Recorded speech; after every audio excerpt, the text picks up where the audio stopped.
Hello everybody, thank you so much for checking out this video on big band basics. I had a great time making this video with my good friend and colleague Quincy Davis, and we made this as part of a very incredible and expansive YouTube series of videos that Quincy has on his YouTube channel. So please go follow him, please go check out all of the wonderful things he's doing for drum set education on his YouTube channel. And without further ado, let's get to the video. I hope you enjoy it. The first thing we're going to talk about today is the importance and overriding necessity for anyone who wants to get into big band drumming to listen to big band drumming. Don't skip this step. You can read books about big band drumming. I've written one myself, but I can tell you that nothing is more valuable in the book I wrote than listening to a master big band drummer play. And we're talking about really listening, not like put it on while you're on your phone, like looking at stuff. We're talking about put some headphones on, close your eyes, and listen to it. My teacher, Ed Soph, used to say, if you want to learn something from a piece of music, you need to listen to it 100 times, and then you're ready for it to teach you something.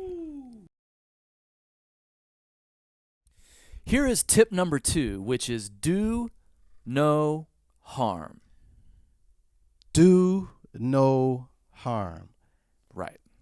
I have no idea what he means, but we're going to find out. I mean, maybe to put it in simpler terms, don't make the band mad at you.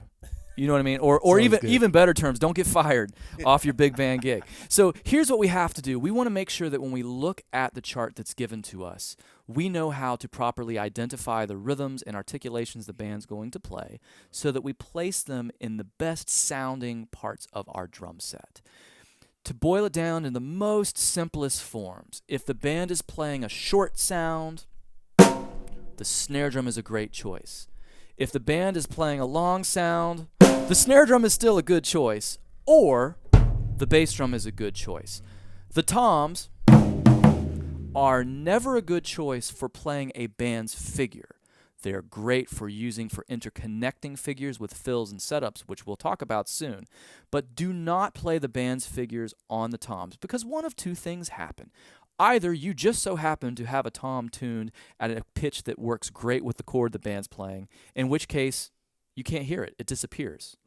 Or more than likely, it harmonically clashes with the chord the band is playing, and then it just sounds muddy and indistinct. The snare drum and bass drum are harmonically sterile, so they work really great for figures. So a short figure in most swing charts, swing, medium, jazz type charts, means it's going to be an eighth note that is untied, and we'll play that on the snare drum. Everything else can sound good on the bass drum.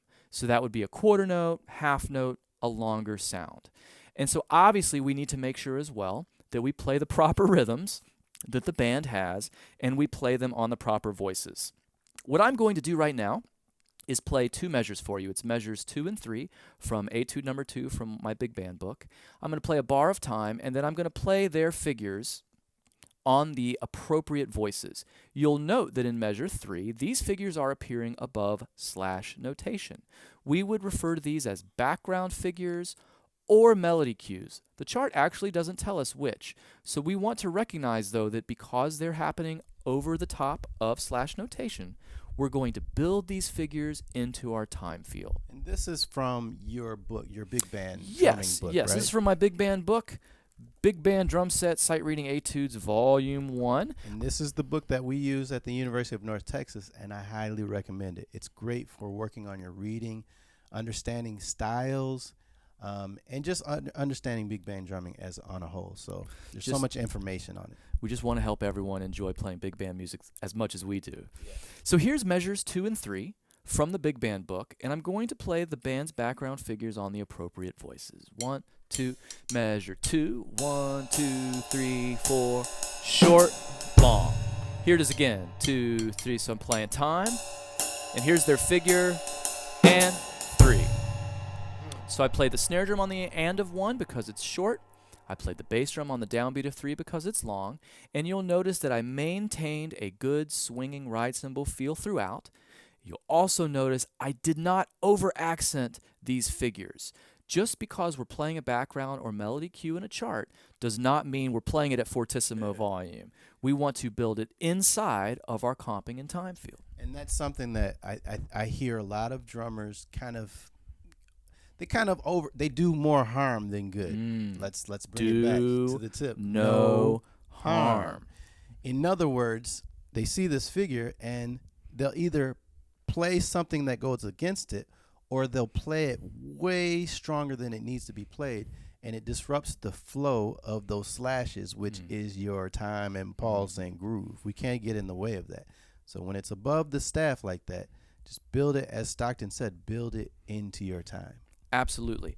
The other type situation we'll more than likely encounter in a big band chart is when we see notation that's written in the very center of the staff. Sometimes it'll be written in a bit of a bizarre looking notational interpretation. We call that rhythmic notation. You'll see on this example at pickups to letter B, bar 9, that we see figures in the middle of the staff. We'll also note that the and of 4, and of 2, and of 4, these are long sounds because the ensemble is tying an eighth note to a quarter note. So I can look at it and already know that I want to play those with my bass drum. And to express them in a more connected way, I'm going to shoulder crash along with them. But I am not going to play time throughout because that's where I'm going to insert some setups in the next couple steps. Yes, sir. I'd be happy to. Here is the measure before letter B. A 1, 2, 3, 4. A 1, 2, 3, 4. Long, long, long.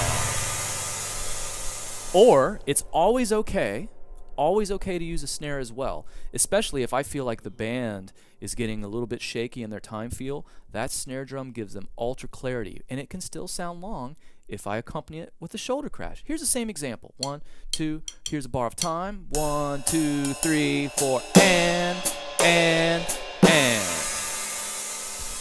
Now, Stockton, I know you played it right, but it seems a little naked. Am I crazy for thinking that? Not at all, not at all. Okay. We certainly hear that there's space to work with. There's negative space, as we would say if we were doing art like painting. But we can't start setting the band up till we know how to play their figures with them and do no harm. But yes, absolutely. Let's move on to step 3.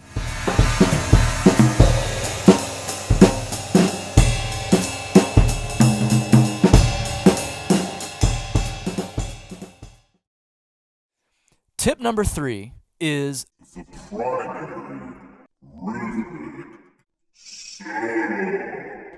That's my special effects. I'm hoping he'll throw some reverb on that for me. The primary rhythmic setup. This is a simple way to help everyone feel comfortable starting to help prepare the ensemble. That sounds fancy. All you really want to think about is playing the downbeat before the band plays their figure on the opposite sound source, sterile sound source, from what you know you'll play with them. Let's look at pickups to letter B here. We have an and of 4, an upbeat eighth note tied. We know from our earlier discussions that's more than likely going to sound excellent with a bass drum and shoulder crash on a cymbal. I'm going to look at the downbeat right before it, which is the downbeat of B, and I'm going to play my primary rhythmic setup right there on my snare drum. I'll show you what I mean. 1, 2, here we go. A 1, 2, 3, 4, and. I'll do that for you one more time. A 1, 2, here we go. A 1, 2, and 3, and 4. 1, 2, and 4, and. I have a question. Yes, sir. Yes, teacher, I have a question. Yes, Professor Davis. Could you also play those figures on the snare drum? And if you did that, Yes. how would that change your primary sound? Awesome source? question. Well, as we discussed earlier, the snare drum is always a good choice. And sometimes, if I feel like maybe the acoustics that I'm playing in of the concert hall or venue I'm in are of such where it's really getting hard to decipher time, I like to put the band's figures on a snare drum, but with the shoulder crash. So now I would place my primary rhythmic setup on the bass drum. Here's that example. 1, 2, here we go. A 1, 2, and 3, and 4, and. Also, very effective in building confidence and musical excellence with the band.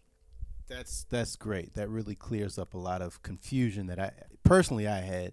Hopefully it helps you guys too. Good. Well, let's talk about our 4th step. step. Fourth step. One more. We have one more in our big band basics, baby. Pro tip, basic big band tip number 4 coming at you. Beautiful big band basic tip.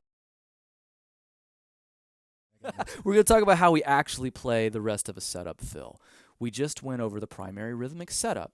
What you want to do is think about the primary rhythmic setup as the punctuation mark at the end of your whole setup fill. You don't want to change that.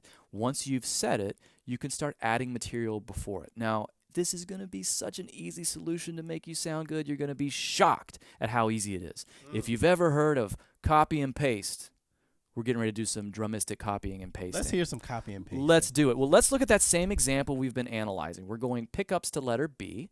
So I am going to predetermine that I'm going to play their and of 4 of that measure with a cymbal and bass drum crash. So my primary rhythmic setup is the downbeat of 4. So I'm going to copy it and paste it a couple times before then. Let's see how that sounds. A 1, 2, here we go. A 1, 2, 3, and 4. We can see that it's effective because we are playing with clarity for the band. But it's a little bland because no one wants to hear just quarter notes on the snare drum. How can we make that more exciting? Well, it's really simple. We've copy and pasted our rhythmic idea. Let's just explore different sound source options and see if that helps. So we're not changing the rhythm. We're just going to change the sound source. Here's the same example. A 1, 2, and here we go. A 1. So that one was a little clever because I went around the drums and then I put my primary rhythmic setup on the snare. Or I'm sorry, I put my primary rhythmic setup on the bass drum and went to snare crashes. And you can see that that starts sounding very Mel Lewis-ish, very Sonny Payne-ish. And the possibilities are endless with quarter notes. That's already, it sounds so much better, and it's so simple. It is. And I know you're going to add something even more, but Sure. just that alone is good enough to really help the band feel their entrance. And that takes us back to our second bullet point of the day, do no harm. And then another great possibility that you could do, and this is very Mel Lewis-esque that I would like to point out, is look at what the band's going to do and just literally foreshadow it. So on this same example of measure 8, pickups to measure 9, I see an and of 4 on the bass drum with a crash. Mel might complement that by doing this, a 1, 2, 3.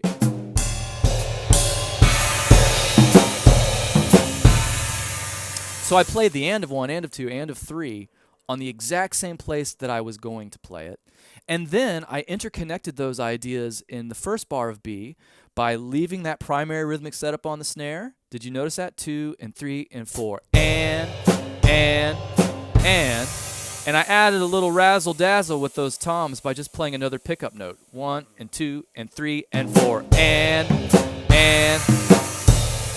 true to Mel Lewis form, I'm never getting myself crossed up and out of position. Mel always looks, quite frankly, like he could fall asleep at any moment. That's part of the magic with him because it was so smooth, and some people talked a lot about his nice horizontal motion. But by foreshadowing literally and then playing simple setups, it's easy to sound excellent and give the band tremendous confidence. And then, as Quincy alluded to, you can always add a little more material. If you want some more ideas for big band fills, I did a video on big band fills. I bet you can put a link to it, like right here if I point here. Yeah, actually, it'll be more like up here. Okay, I can't wait to see. There. Did you just put that over my face? Yeah, up there. It looks better over my face anyway. So please refer to that. But at this point, I would love, and I know you guys would also love to hear you play through this whole chart. Sure. And kind of just highlighting and showcasing all these different techniques and concepts and approaches that you spoke so eloquently. Oh, thank you. I would be happy to.